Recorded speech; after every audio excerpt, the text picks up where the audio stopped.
Ular senga faqatgina islomning yoqimli eshitiladigan qismini aytishdi, lekin nega senga qolgan hadis va oyatlarni aytmadilar? Ular senga Alloh kechiruvchi va mehribon deb aytishdi, lekin Alloh shiddat bilan azob berishini aytishmadi. Ular senga la ilaha illalloh so'zini ixlos bilan aytgan kishi jannatga kiradi deb aytishdi, lekin biz bilan ular o'rtasidagi ahd bu namozdir. Kim namozni tark etsa, kofir bo'ladi deb aytishmadi. Ular senga bir fohisha ayol itga suv bergani uchun Alloh uni mag'firat qilib jannatga kiritdi deb aytishdi. Lekin bir ayol mushukni ochlikdan o'lguncha qamab qo'ygani uchun Alloh uni do'zaxga kiritdi deb aytishmadi. Ular senga bir odam yo'ldagi tikanli shoxni olib tashlagani uchun Alloh uni mag'firat qilib jannatga kiritdi deb aytishdi. Lekin bir ayol ro'zador bo'lib, kechasi namoz o'qib, lekin qo'shnilariga tili bilan ozor bergani uchun Alloh uni do'zaxga kiritdi deb aytishmadi. Ular senga umradan umragacha, Ramazondan Ramazongacha, jumadan jumagacha bo'lgan vaqt gunohlarga kafforatdir deb aytishdi.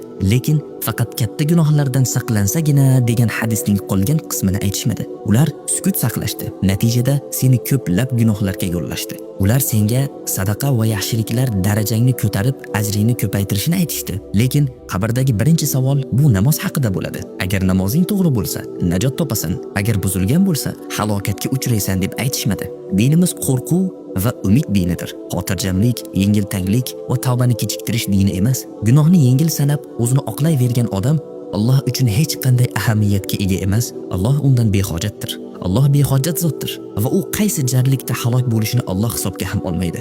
Kimki Allohni ulug'lasa, Allohning huzurida u ulug' bo'ladi. Gunohning kichikligiga emas, balki sen kimga osiy bo'lganingga qaragan.